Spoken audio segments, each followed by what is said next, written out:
More on this, let's bring in Republican Congressman Issa of California. He sits on the House Foreign Affairs Committee. I know that you've been watching the situation in Venezuela a long time, Congressman. Give us your take on the actions that transpired overnight.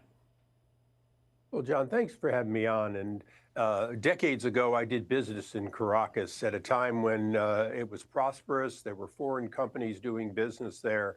But with this arrest of not just a dictator, but a drug cartel cooperator indicted in New York, we really have the opportunity to give the Venezuelan people an opportunity to have that free and fair election without some strongman taking control.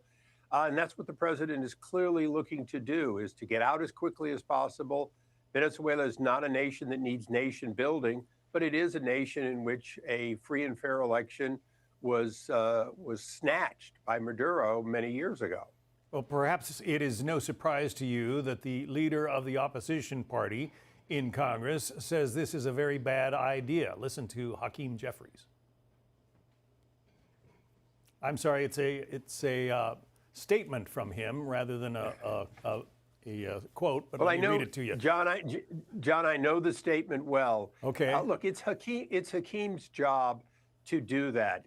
But even within his own ranks, particularly Floridian Democrats, they know that for the people, the million people that have been displaced out of Venezuela, many of them are in Florida, that this is an opportunity they've waited for now for a decade. And it's coming.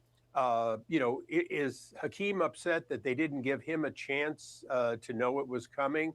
Perhaps. But as the Secretary of State said, night after night, they waited for the right opportunity. And when they got it, they did a surgical strike, followed by an extraction of this man to hold, and his wife to be held accountable for their crimes.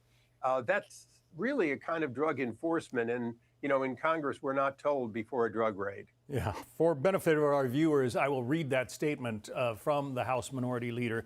Hakeem Jeffries writes, the Trump administration has not sought congressional authorization for the use of military force and has failed to properly notify Congress in advance of the operation in Venezuela.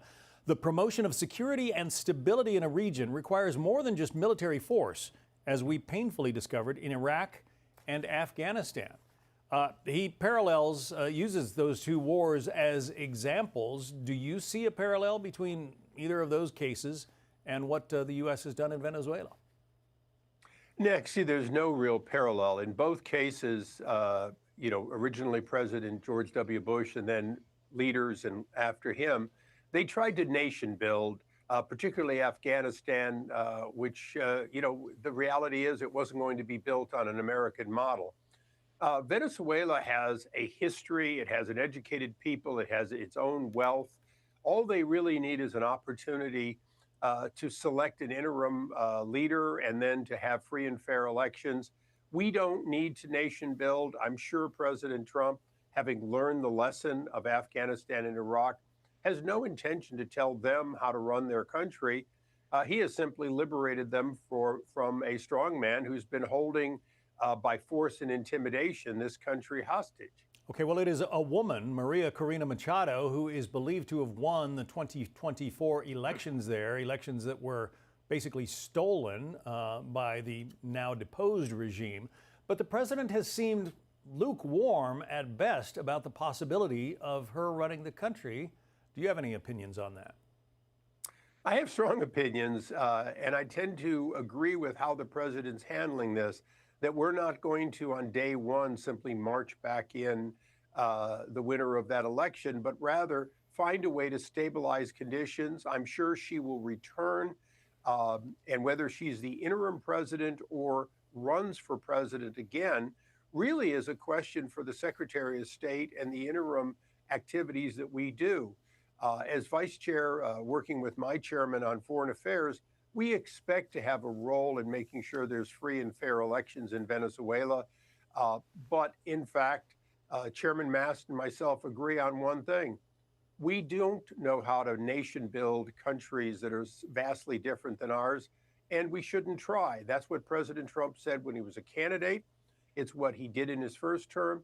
And it's what I'm sure he'll do this time, which is to create the opportunity for those elections. And whoever the interim president is, it's clear they will not be aligned with China, Russia, or in fact, Cuba. And that's more important, I think, when we continue to push what you might call the Monroe Doctrine / Trump doctrine that we're now seeing in the Southern Hemisphere. All three of those nations are extremely angry about what the president has ordered here.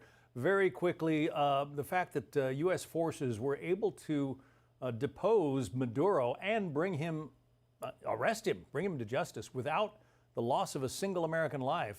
Give us your thoughts on that.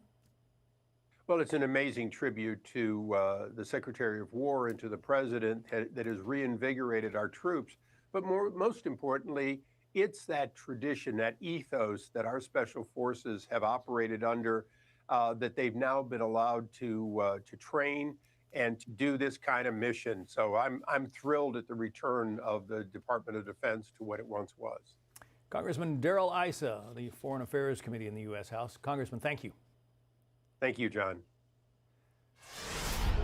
So